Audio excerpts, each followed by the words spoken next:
Welcome ladies and gentlemen, my name's Nightfall here on this Destiny 2 video, and today we're going to be taking a look at my top 10 Titan exotics in Destiny 2. So this is going to be a completely subjective list of my favorite Titan exotics for both PvP and PvE, with full rankings for every single exotic in the game for the Titan. And something that's very important to preface is there's obviously going to be certain exotics that you really like using, certain exotics that are very good at a very specific type of activity that you like playing a lot. You have to keep in mind what kind of activities that I like to play and what kind of values that I have. With that in mind, if you think that I may have made a mistake about certain things, let me know in the comments down below so that I can learn for next time. And of course, thank you to my buddy Zoomzy for helping me with this spreadsheet, the rankings, and the PvP gameplay you can see on screen now. Of course, check his link in the description down below. And if you wanted to get your hands on the spreadsheet you'll see throughout this video, it's fully public for you guys to use. Just head over to my Discord server, link in the description down below, and in the channel #spreadsheets docs, you'll find a link to this spreadsheet as well as the other spreadsheets and docs that I make from the channel.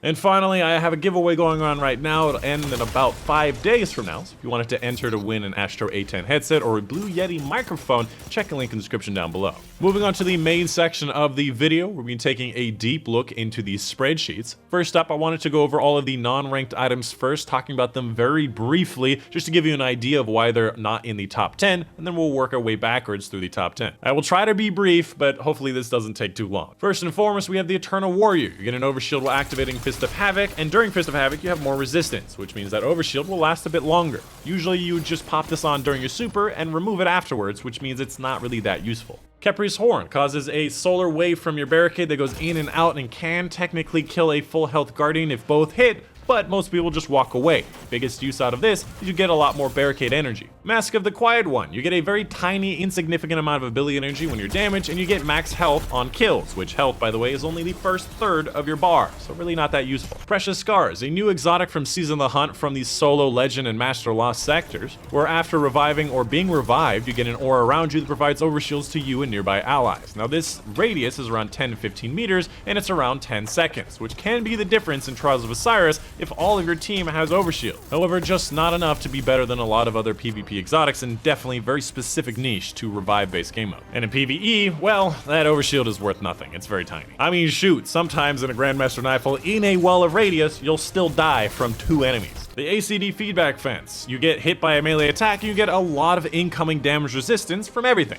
But usually, if you're getting meleeed, you're about to die. The Aeon Safe gives your teammates a number of energy bonuses depending on their class and if they have an Aeon equipped as well, but I oftentimes find that it's really not that significant, on top of the fact that the Titan version depends on melee. The Ashen Wake, allowing you to instantly recharge your fusion grenade for killing an enemy in the Crucible with your fusion grenade, and then you stack that with Roaring Flames to get one-shot fusion grenades. Check out a build I made a few months ago on if you want to do that. The Titan's Rampart, which allows you to shoot through your barricade with a weaker barricade, more often used in Trials of Osiris to get a safe sniper perch, pick off one enemy, and then rush your team. The Icefall Mantles, another new exotic that allows you to get an overshield in place of your barricade, which makes you move slower than walk speed, and even if you have a tiny sliver of overshield, you are still slow, and the entire time, you can't charge your barricade. Definitely an exotic they need to rework because it's not really worth it. The Stronghold, a number of guard bonuses with swords, but guarding is really still not that strong. Ursa Furiosa, a dangerously underrated exotic last season for PvP, used to be where you could literally just hold your Sentinel shield at the enemy right in front of them, they would die from your Sentinel shield, and you would block a bunch of damage that went into your next super. However, this season, stasis just goes straight through Sentinel shields, which is kind of lame considering they don't go through barricades, but I guess that's how it rolls. The Worm God Caress. Melee kills gives you more melee energy. Melee is not warranted in high level play unless it's completely broken. Used to be able to 7-punch Soulmac the dungeon boss, but no longer. Axiom War Rigs. Basically an extended mag for your auto rifles or your heavy machine gun, oftentimes used in Garden of Salvation with Xenophage, but in my opinion, just use your Xenophage and switch to a special. The Armamentarium, an exotic that I've been using a lot with Stasis, considering it's universal, to get an additional grenade charge. And just across the board, I would say an additional charge of whatever has actually grown on me. Because the fact is, you're not going to be using a grenade immediately as it's available, and that overflow charging while you're not using your grenade will go into the next grenade, allowing you to use a lot more grenades in general. However, just missing the top 10. The Severance Enclosure really doesn't do a lot of damage, it's not a big radius, and more often than not, the higher level enemies are the ones you leave for last. The Antaeus Wards, which was nerfed last season, that requires you to get full sprint speed before you can actually deflect projectiles with your slide, is not nearly as useful as it was before. Because before it was a 9.5 out of 10,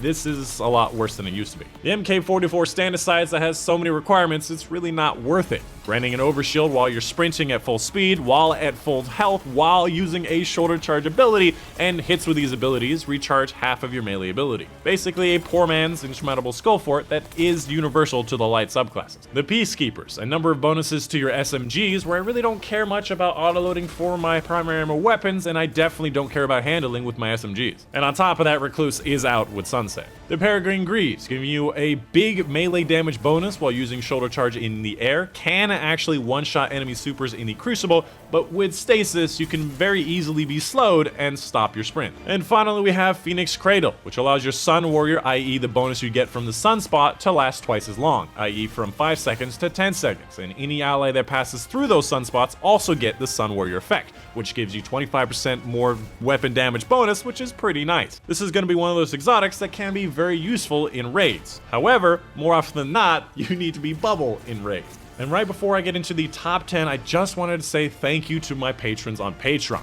Without their help, this spreadsheet and all my spreadsheets really wouldn't be possible. Because the fact is, these spreadsheets take anywhere from 10 to 20 hours every single week, more so with the DPS calculation spreadsheets, which I keep having to redo all the calculations. And in the end, I don't make any money from these spreadsheets. So the people on Patreon are literally paying so you guys can have these spreadsheets. So if you like these spreadsheets, please consider checking out my Patreon, link in the description down below. If only 0.01% of you gave $10 a month, I'd be able to make minimum wage. Moving on with the top 10, starting up at number 10, we have an insurmountable skull fort. An exotic that a lot of people would probably value much higher on the list. However, it excels a lot better in my opinion in the mid-level PvE and falls apart in the end level. Because first of all, it depends on getting kills with the melee, meaning you have to set up a melee kill. Secondly, the health regeneration you get from it is not enough to counter the enemies just shooting at you or meleeing you. And in Crucible, it also has fallen because stasis will slow you down and stop your sprint, which usually means your shoulder charge. And finally, an underrated part of this exotic is that you technically can use it with any of the arc melee. So if you can set up kills with the missile dive or just using the Juggernaut punch one, which stays around for literally forever, allowing for infinite higher damage healing melees, which is, in my opinion, the best way to use it with the bottom arc subclass. Up next at number 9 on this list, we have the Hallowfire Heart, which in my opinion has one of the best bonuses for any exotic. I would love to see it on other subclasses. If you did not know, it improves the recharge rate of your solar abilities, i.e. your melee and grenade charges twice as fast, and greatly improves recharge while your super is charged, means 4 times the speed. I very regularly get my grenade back every 9 seconds with this exotic equipped. The biggest downside is that the solar subclass is really not as strong as it used to be. So as soon as we need Hammer Strike again, this will be better, but for the moment it's relegated to number 9, which is still a very powerful position, and I would highly recommend it if you're ever using solar, this exotic. Coming up at number 9, we have the Crest of Alpha Lupi, an exotic that I probably haven't used for over 2 years. But this exotic and its exotic perk is really good, it's just boring. If you've never heard of it before, it generates an additional orb of light from supers. When you're getting kills with supers, it makes an additional orb of light, or when you pop the super like a bubble, it makes an additional right there. And with that, you also get a healing pulse when your barricade is activated, which is kind of like the Crown of Tempest, but in your barricade for the Titans. Again, an exotic that is good, but it's just boring. For number 7 on the list, we have the Synthoceps. Increase your melee lunge range, which is really useful in the Crucible. It really does surprise people by how far you can melee them. And on top of that, you also get increased melee and super damage when you're surrounded. In PvP, surrounded is 2 or more. In PvE, it's 3 or more. And on top of that, the more surrounded, i.e. the more enemies around you, you get even more damage. To the point where in Crucible, if you have 3 enemies around you, you can one-shot punch the first dude. If you're using a special subclass that gives you more melee damage with your punch, i.e. the bottom arc tree, that second guy will also be one punch, and then the third guy as well. And you'll also be healed by that as well. So you can technically 3-punch 3 dudes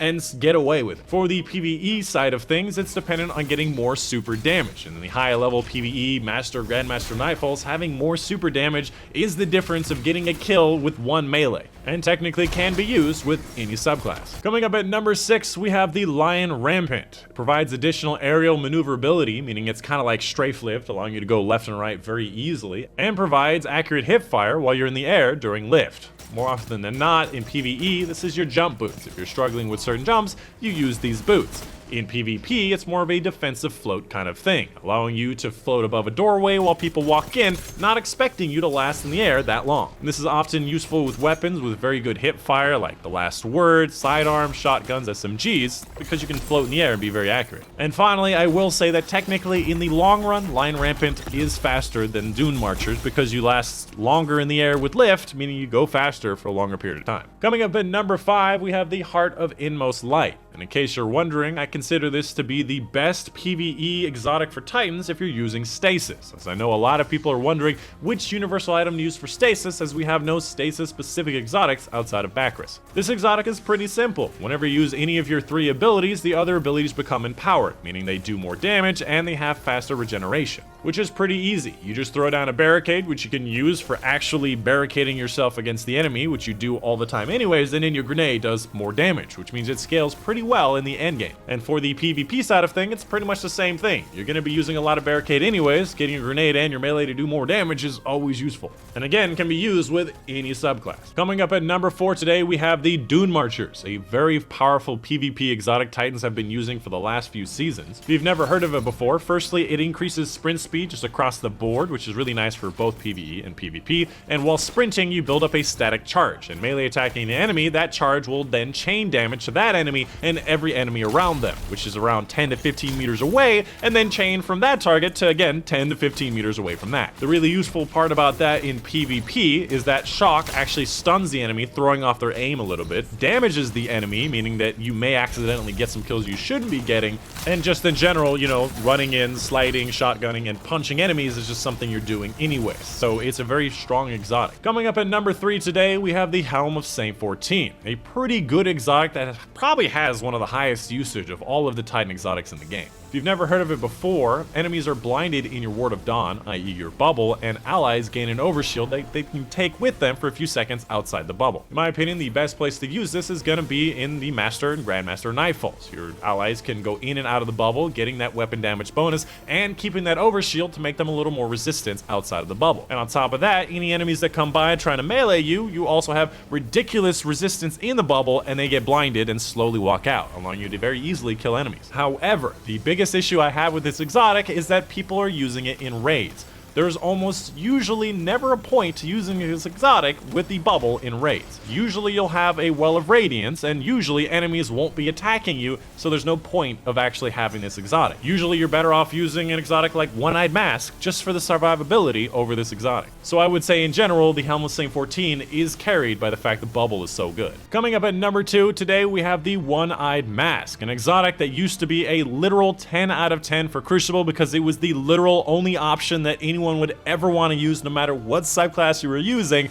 and since the last nerf, I believe a couple seasons ago, it has rested more towards the 8 out of 10. Now that being said, it is still an incredible exotic, honestly, for both PvP and PvE. As I alluded to before, more often than not, I'll be using One-Eyed Mask in raids because I don't need the Helm of Saint 14, because having more survivability is always useful. Now if you don't know what the changes are with the current version of this exotic is, it highlights enemies that dare to damage you, which means a red silhouette cannot see that through walls, and you track down that enemy and kill them, you get an overshield, allowing you to be a lot more survivable, having a lot more hit points, allowing you to deal with a lot more enemies at a time. Keeping in mind, there is a cooldown between vengeance, so you can't just keep popping those overshields, keep highlighting enemies, there is technically a cooldown. On top of that, this exotic is even more useful these days and in this current meta, considering that stasis can be used with this exotic, meaning that this is the #1 PvP exotic for stasis, and the meta is leaning more towards the mid to long range, which means you're fighting a lot more primary ammo gunfights, meaning you can get away with a lot more things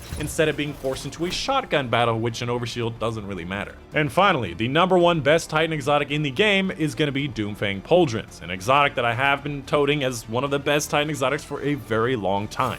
It has suffered a little by the fact that in Crucible there's a lot of stasis and Sentinel Shield is not as good with stasis slowing them down and going through the Sentinel Shield, but it's still just as strong in PvE at a 9 out of 10. Now, if you've never heard of this exotic before, void melee kills give you super energy, which is mostly icing on top of the cake, and while Sentinel Shield is activated, melee kills give you a shield throw, and your shield throws extend your super. And on top of that, if you're using Code of the Aggressor, the bottom void subclass tree, you get an extra grenade, which also means an extra shield throw, and each of the shield throws and grenade damage will give you more shield throw and grenade. And from my experience, you just have to bounce that single shield off of 3 different enemies and you get a full shield back. And every single one of those shield hits returns super energy, allowing you to get a very long super, and in certain cases, infinite super. If you're playing on an activity with Grenadier, which recharges your grenade a lot faster, you'll actually have an infinite super, because your shield throw and your super generation from those shield throws will actually be faster than just the innate loss from having your super and throwing shields. Honestly, you cannot say you've had incredible fun in Destiny 2 until you've broken out the Doomfang Pauldrons on a Grenadier activity where the enemies are really hard, but you're really survivable because you're in a super and you're doing a ton of damage, you're stunning everybody, and it never ends. It's so much fun. Honestly, part of the reason why I think the Titans are the most fun is this exotic right here. And it is still very effective in the high level play. I use this in Grandmaster Nightfalls. Usually ads are going to be the problem. You need to kill off the ads, and this does it really well. However, it is more dangerous in the high level Nightfalls. It's still viable. Would it be my first pick? Probably not. Probably would be Helmet Saint 14, but I've still done it. And I felt like an absolute Chad after doing it. Right, well, that is gonna be the end of the video. Let me know in the comments down below if you have any questions, concerns. Let me know if there's something that I missed. And of course, let me know what kind of exotics from Titans that you really like, and of course, how you use them. If you're not gonna tell me how or why you think something is good, I'm not gonna understand for next time. But yeah, that's gonna be the end of the video. Hope you guys did enjoy. My name is Nightchronic, and I'll see you guys on the next one.